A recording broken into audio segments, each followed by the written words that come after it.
இப்போ ஜக்காத்ங்கிற ஒரு விஷயம் 1400 ஆண்டு காலமாக முஸ்லிம் சமுதாயத்தில் எந்தவித தர்க்கமும் யாருக்குமே இல்லாத முறையில் ஒட்டுமொத்த முஸ்லிம் சமுதாயமும், அந்த ஒட்டுமொத்த முஸ்லிம் சமுதாயம் நம்மள மாதிரி ஆட்களா, பெரும்பெரும் முஹத்திஸீன்கள், பெரும்பெரும் முஃபஸ்ஸிரீன்கள், பெரும்பெரும் ஃபுகஹாக்கள், பெரும்பெரும் சூஃபியாக்கள், பெரும்பெரும் அவுலியாக்கள், பெரும்பெரும் தாபிஈன்கள், பெரிய பெரிய சஹாபாக்கள், இப்படி ஒட்டுமொத்த முஸ்லிம் சமுதாயமும் 1400 ஆண்டு காலமாக நடைமுறையில் நடத்திய, அங்கீகரித்த, ஏற்றுக்கொண்ட ஒரு விஷயம்தான் வருடா வருடம் ஜக்காத்து கொடுப்பது என்பது.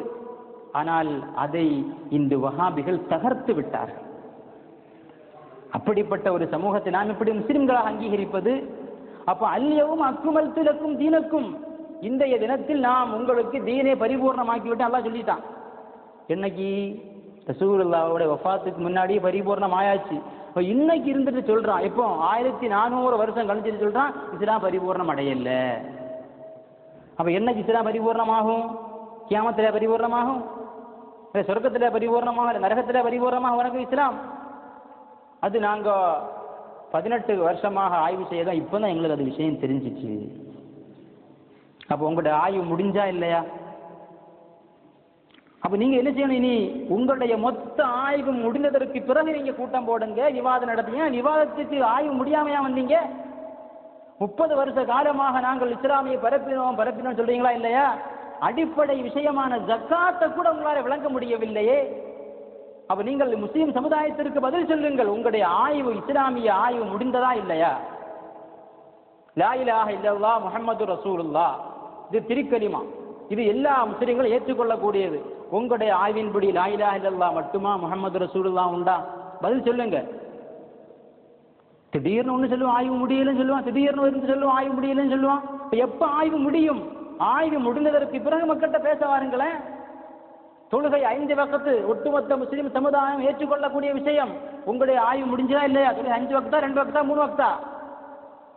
இனி இன்னைக்கு 5 வக்துன்னு சொல்லிட்டு ஒரு 10 வருஷம் கழிஞ்சு சொல்லுவாங்க, இல்ல நாங்க இது ஒரு ஆய்வு செய்யாம இருந்தோம், இப்பதான் ஒரு 20 பேர் சேர்ந்து ஆய்வு செஞ்சோம், அதனால நீங்க தொழுகை 5 3 வக்து தான் சொல்ல போறீங்களா? சொல்லுவீங்களா? ஹஜ்ஜு கடமையா இல்லையா? நாளை சொல்லுவான். அது சஃபா மர்வாவுக்கு மத்தியில ஹாஜரா ரலியல்லாஹு அன்ஹா அவங்களுடைய மகனுக்கு தண்ணி தேடி தான் அவங்க எங்கேயும் ஓடுனாங்க, இப்ப நம்ம ஓட வேண்டிய தேவையில்லைன்னு சொல்லுவீங்களா நீங்க?